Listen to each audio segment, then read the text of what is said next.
What's up, YouTube? It's Cholula's Comics, and I'm here to bring you. Damn, we're on part 4. This is night 4. I've been doing it. I've been staying on track. I know I got like another 9 videos to do to keep up with the 13 Nights on Halloween, but I've been doing it so far. I'm happy to bring you part 4 of my 13 Nights on Halloween. I got my Wolverine hat. I got my zombie Wolverine shirt. But we're not focusing on Wolverine tonight. I am focusing on Marvel Zombies. Now, I've shown some Marvel Zombies books in the past, but it's a long-running series. They have part 1, I want to say through 4 or 5. They have Marvel Zombies Christmas. They have Marvel Zombies one-shots. They have Marvel Zombies Return. There's a lot of Marvel Zombies series. I mostly got into it because in the beginning I really liked the artwork by Arthur Saddam. But this story, Marvel Zombies Halloween, came out in October of 2012. Writer was Fred Van Lente, who also wrote Marvel Zombies 3 and 4, I believe. He didn't write 1 and 2. 1 and 2 was actually written by Robert Kirkman, which is pretty cool. But this one was written by Fred Van Lente. We have art by Alessandro Vitti, and the cover was actually done by Francesco Francavilla. It's either Francavilla or Francavilla. But a really cool book, really awesome story, especially to get you in the Halloween spirit. It's a really good story. Like it's got some funny parts, and it's got some parts where it kind of hits you in the feels. But it's a good story. So this is the book that we're going to be focusing on tonight. Also, really quickly, I just wanted to show off this book that I got. I picked up actually my buddy Mario. Good looking out, Mario. Thanks, my dude always hooks me up. This is DC Trinity number 14. It's one of the most recent ones that come out.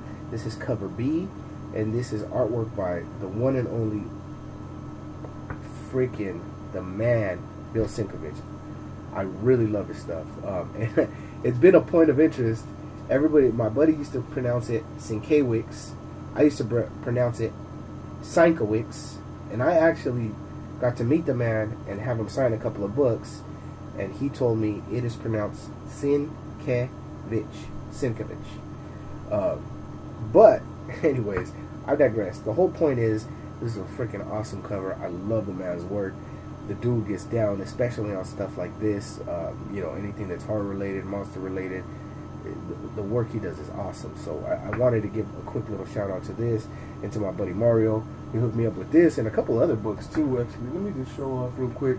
This is not as Halloween related, but it's my Betty and Veronica Adam Hughes cover. And he got me a couple other things, but I want to stick with the theme for tonight is Halloween. So once again, we will be going over the storyline for Marvel Zombies Halloween. I had some technical difficulties on my last video. I couldn't put up the freaking intro and the live shot that I did. It wasn't meshing on my video editor. And ever since then, YouTube took down their freaking video editing. Does anybody else notice that? Has anybody else try to use it? It sucks. It's gone. But anyways, hopefully my video editing works this time. Otherwise, you guys won't even be seeing this. This whole thing that I'm doing right now, you guys won't even see it. So I hope it works. Anyways, I'm going to cut this short. Let's get into the book. Marvel Zombies Halloween. I hope you guys enjoy it. I really did, so hope you guys do too. I really like the fact that when you open this book up, it jumps right into the main story. We don't get any background. We get no history. We don't even really know who the main characters are until we get about halfway through the story. And you know what? I'm not going to give any spoilers. We're going to go through the story together. So the book jumps off, and all you see is boom, boom, boom. 3 gunshots and 3 zombie bodies hit the floor. And at the same time, we get to see a sniper in the window. There's a small voice coming from behind her saying, "Mom? Mom?" And while we don't know who these 2 characters are just yet, we know it's this young boy. He's between 8 and 10 years old. And he's getting his mom's attention, saying that he hears scratching in the walls, probably concerned it's a zombie. Like most moms do, she tells him, "Weren't you doing your job? Weren't you checking the monitors?" And he says, "No, Mom, nobody got past me." And then again, like most good moms do, she tries to explain it away by saying, "Well, this is an old house and these things settle." But at the same time, she hears the scratching too. For the most part, the dynamic between these two is really cool.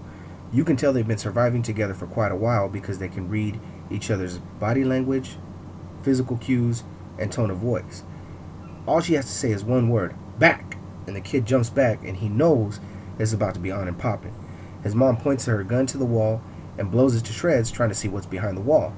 As she's about to say, "Get out here, you dirty little," he's like, "Mom, language."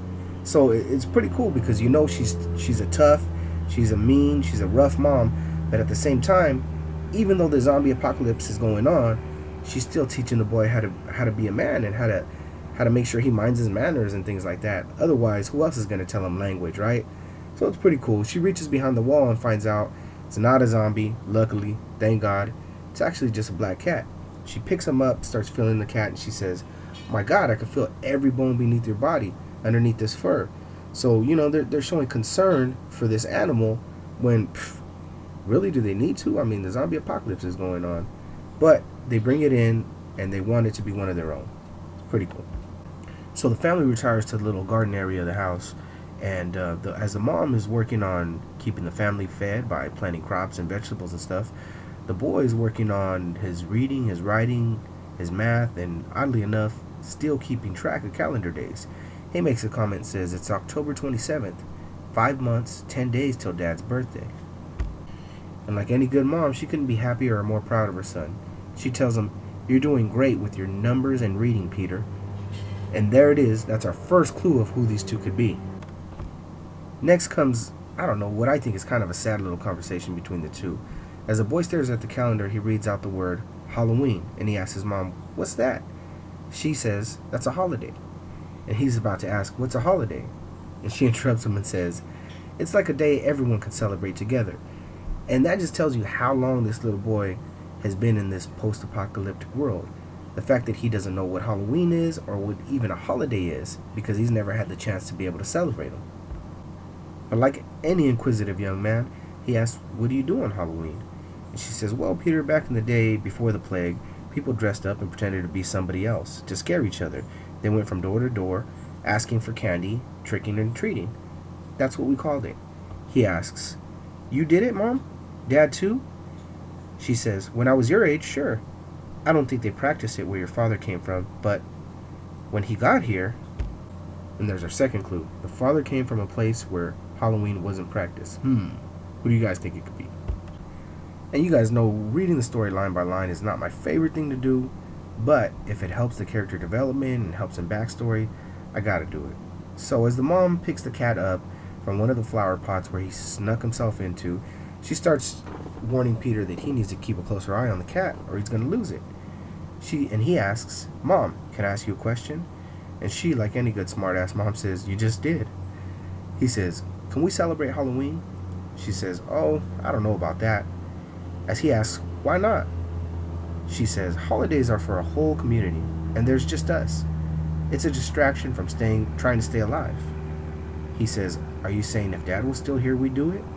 She says, "Not necessarily, but Dad isn't with us because I got distracted.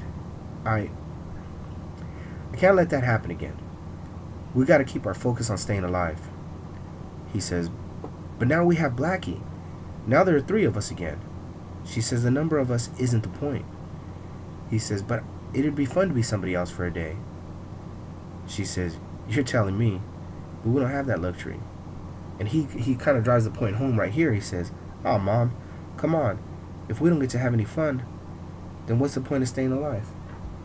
And I gotta say, that part had me laughing, especially when I went to reread this part as an adult, because, there's times where you're so busy doing the day-to-day stuff, making sure everybody's fed, the house is clean, and, everything that's done is either getting done or has gotten done. And, sometimes kids have this way of grounding you and bringing you back to reality and focusing on what's important. And in a couple words, he just did that to his mom. So I thought that was really cool. Now, here's another little portion that I got to read word for word because, it adds to the story. And plus, it involves my boy Wolverine, so I got to. She says, "Hey, look what I found in the basement of this place. Hold still. Here. Ha! Perfect. What do you think?" The kid says, "This was for a hero? You couldn't find a Spider-Man or something?" And she says, "Not everyone would agree, but he was always my hero, small and fierce, just like you." And I thought that was pretty dope because, that's Wolverine. That's my boy right there. And plus, it gives us our third clue as to who this could be. And if you guys haven't guessed by now, I'm still not gonna let the cat out the bag, but you guys will see pretty soon. So as the two discuss the rest of their party plans, the kid's kind of bummed, and the mom reads it, and she says, "Well, what's wrong? What's going on?" He's like, "Well, you said there'd be candy," and she's like, "Don't even trip. I got you. I'm gonna go scavenge for some." He's like, "Cool. In the meantime, I'm gonna sit here and play with Blackie, the black cat." But as he looks down, of course the damn cat's gone.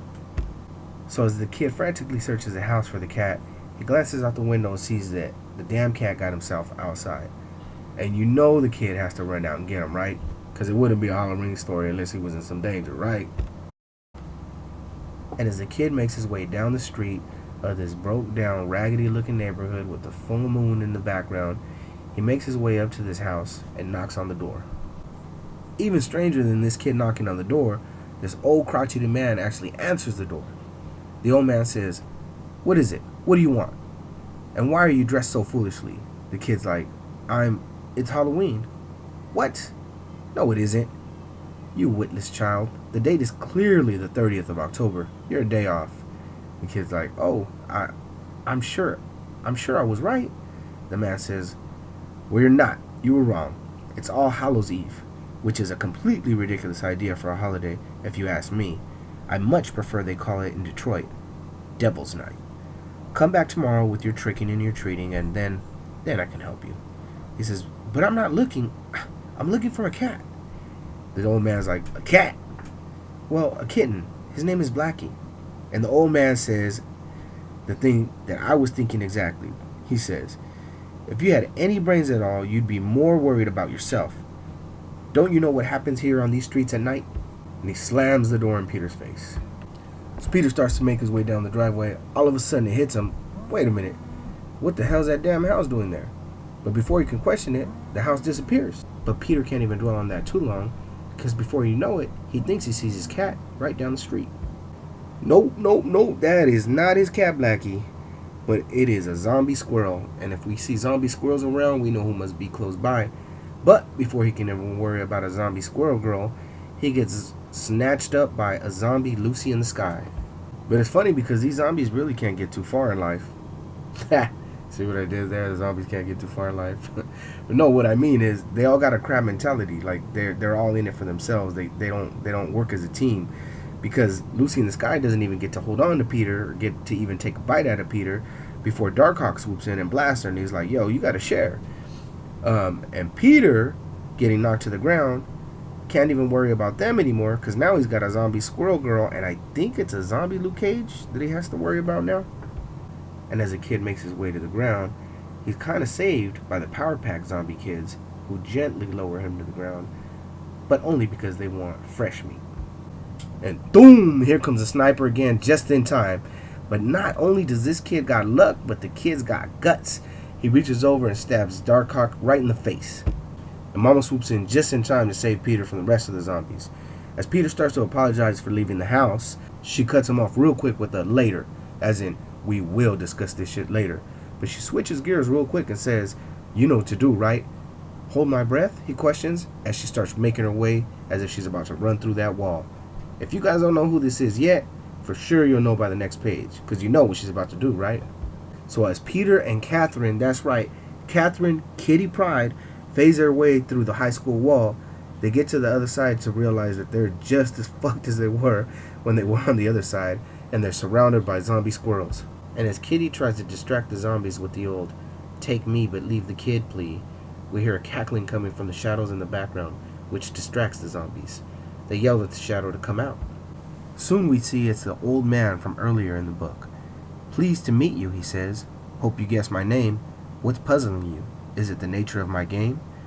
Luke Cage replies with, "Nah, what's puzzling me is how far I can ram my fist up your small intestine before I yank it out and swallow the slimy tripe.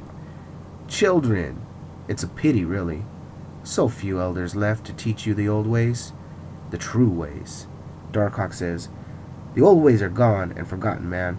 That's why they're old." The old man just clucks his tongue. And at this point in the story, I'm thinking, yo, why isn't this old dude terrified right now? Well, obviously, he's got to be somebody, right? And he's definitely somebody, all right. One of the most powerful beings in the Marvel Universe. Marvel's own answer to the devil himself, Mephisto.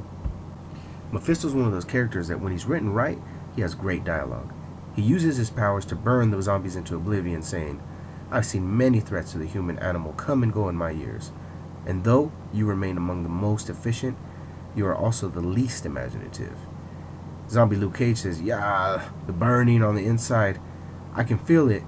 I can feel my heart boiling," which is funny because if you read the previous Marvel zombies, they say they can't feel anything other than the pain of the hunger. Mephisto answers, "A mindless other, not bound to any nationality or faith or sexuality or skin color, politically acceptable because your hostility is so perfect. By the fallen, how you bore me." And just as quickly as Mephisto takes care of the zombies, he turns his sights on Kitty and on Peter. And finally, everything we've been waiting for is finally confirmed when Mephisto calls out, "Catherine Pride." Kitty answers back with, "Stay away from him, Mephisto. I know you only spared us so you can claim him." And this dude is so evil, he says, "There are so few souls left on this world, I can hardly be blamed for preserving those whom I might still corrupt. Particularly this night, my own feast day, for countless millennia of All Hallows Eves." As Kitty exclaims that she'll never let Mephisto have Peter's soul, he says, "So all mothers say, and countless are the women's souls I've acquired in their misguided efforts to make their words stick. Remember this day, Peter Rasputin Pride, or should I say Pyotr, after your blessed metal colossus of a father, and when I next come to you and make an offer to our mutual benefit, you will have sympathy for what I have done for you and your mother this night." As we pan back to the house and see that the family's made it home safely, we see that Peter's obviously distraught. In an attempt to comfort him, Catherine says, "Don't worry, everything will be alright." Peter says, "Why does it even matter? If in the end I'll just end up going with him." When Catherine says, "Hey, now listen to me. Nothing's predetermined, okay? Nothing, especially not him. You've got choices." Peter asks, "Did Dad end up with him?" Catherine says, "Dad? Are you kidding? He walked right past Old Man Scratch like he wasn't even there.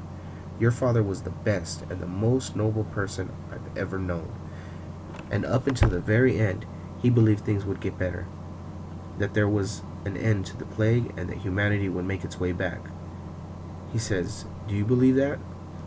Catherine says, I believe this is Halloween, where the dead are with us in spirit, not just in rotting flesh like they are every other day.